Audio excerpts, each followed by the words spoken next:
Hi. இப்போ வந்து முட்டை வறுவல் பண்ணுவோம். அது எப்படின்னு சொல்கிறேன். அதுக்கு தேவையான பொருள் வந்து கறி லீவ்ஸ் வச்சுருக்கேன். இது வந்து பொட்டுக்கடலை பொரியடலையை பவுடர் பண்ணி வச்சுருக்கோம். இது வந்து மிளகு சீரகம் கொரகொரப்பாக அரைச்சி வச்சுருக்கோம். 3 எக்கு வச்சுருக்கேன். கொஞ்சம் ஆனியன் நறுக்கி வச்சுருக்கோம். உப்பு, எண்ணெய், அவ்வளோதான். இதை வந்து என்ன செய்வோம்னு இப்போ பார்ப்போம். ஒரு பாத்திரத்தை எடுத்துக்கோங்க.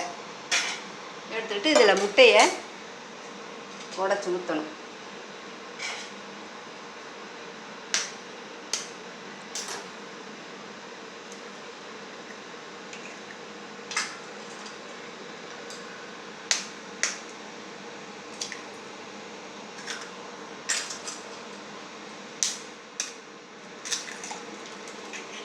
மூணு முட்டையை உடச்சி விட்டுருக்கேன். சால்ட் போடணுமா? சால்ட் போடும். இதில் கொஞ்சம் பொட்டுக்கடலை மாவு போட்டுக்கணும். கொஞ்சம் பொட்டுக்கடலையை ரெடி பண்ணி கொஞ்சம் பவுடர் போட்டுக்கணும். கொஞ்சம் சால்ட் போட்டுக்கணும்.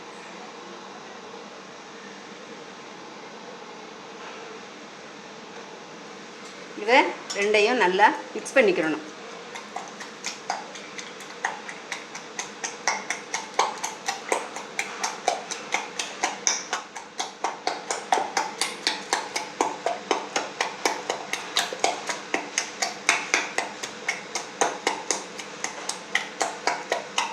நல்லா அடிச்சுக்கோங்க ரெண்டையும். இந்த பொரியலில் பவுடரும் அந்த முட்டையும் நல்லா கலக்கி. சீரகம் எப்போ போடணும்?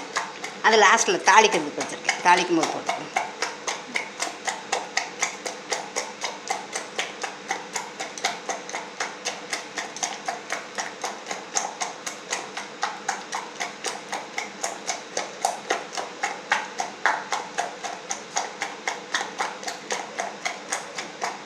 நல்லா இதாகிடுச்சுல, போதுமா?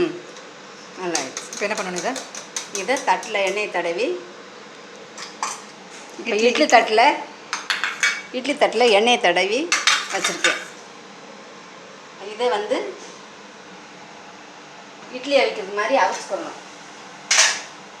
தண்ணியை கொதிக்க வச்சுருக்கேன். அதில் ஊற்றி இட்லி மாவு மாதிரி கொஞ்சம் கொஞ்சம் ஊற்றி வச்சு அவிய வச்சுருங்க. இட்லி மாதிரி நல்லா அவிக்கணும். இட்லி மாதிரி கொஞ்சம் நேரம் அவிய வச்சிடணும். முட்டை, பொட்டுக்கடலை, சால்ட் 3ஐயும் அடித்து இந்த மாதிரி இட்லி மாதிரி வேக வச்சு வச்சிடணும்.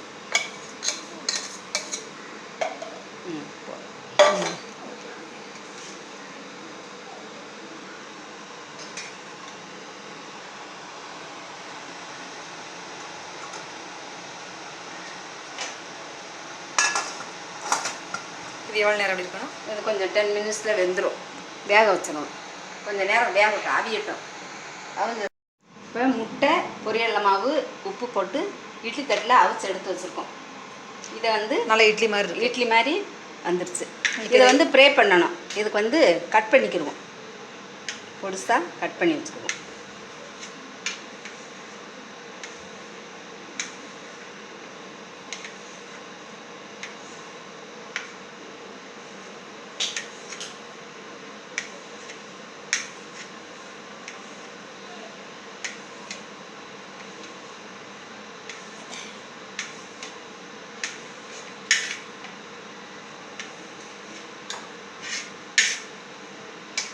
கட் பண்ணி வச்சாச்சு.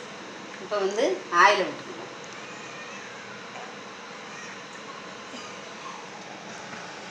ஆயில் காயட்டும். ஆயில் விட்டாச்சா? ஆயில் விட்டாச்சு. நெக்ஸ்ட்டு கொஞ்சம் காயட்டும். ஆயில் காயட்டும்.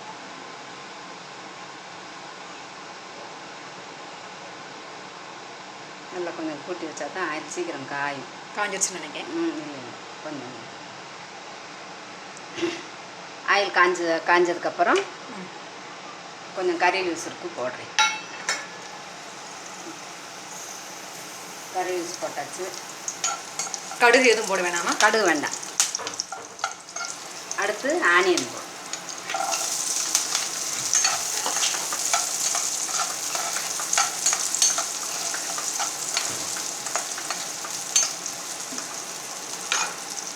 அப்போ முட்டையில் வந்து இது சால்ட் போட்டிருக்கேன். இப்போ இந்த ஆனியனுக்கு கொஞ்சம் சால்ட் போட்டுக்குவோம்.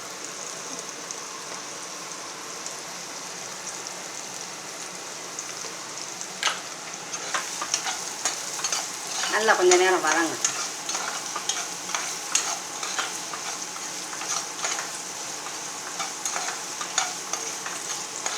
பெப்பர் சீரகம் எப்போ போடணும்? இந்த இப்போ கொஞ்சம் வதங்கவும் போடணும். எக்க போட்டு அதுக்கப்புறம் தான் கடைசியாக தான் போடணும்.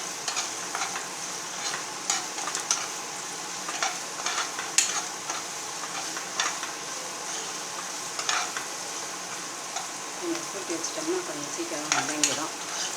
அதுக்கப்புறம் வச்சுக்கிறோம்.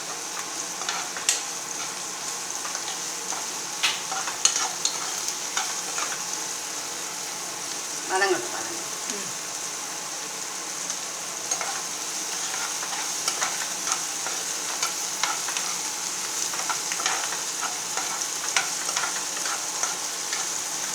பச்சை வடை போகிறது வரைக்கும் கொஞ்சம் வதங்கிடுச்சுன்னா நல்லாயிருக்கும். இதுக்கு அடுத்து முட்டையை கட் பண்ணி வச்சுருக்கோம்ல, அதையை வச்சு அதை போடணும்.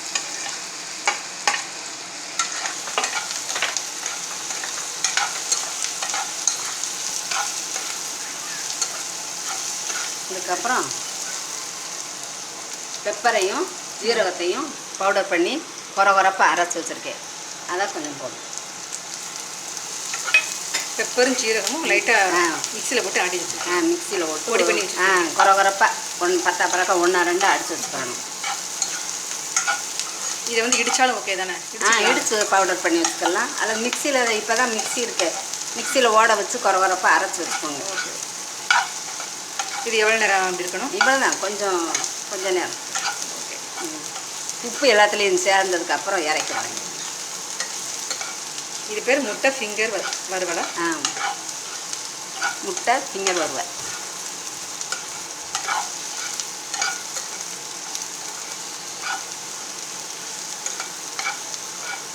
சின்ன பிள்ளைங்க விரும்பி சாப்பிடும்.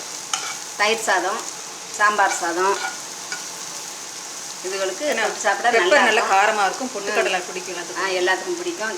சின்ன குழந்தைங்க ஸ்கூல் விட்டு வந்தவுடனே வெறுவாயில் சாப்பிட்டு ஒரு பால் கொடுத்தோம்னா நல்லா சாப்பிட்டுக்கிறோங்க. இதுவுமே வெறுவாயில் நல்லா சாப்பிடும். பிள்ளைகளுக்கு ரொம்ப பிடிக்கும். இது குழந்தைகளுக்கு இது ரொம்ப சூப்பரான டிஷ்ஷு. இது எல்லாருக்கும் பிடிக்கும். அவ்வளோதானா? அவ்வளோ போதுமா? போதும். எல்லோரும் செய்து பாருங்கள். செய்து பார்த்துட்டு உங்களுடைய ஃபீட்பேக்கை எங்களுக்கு எழுதி அனுப்புங்க. ரொம்ப தேங்க்ஸ்.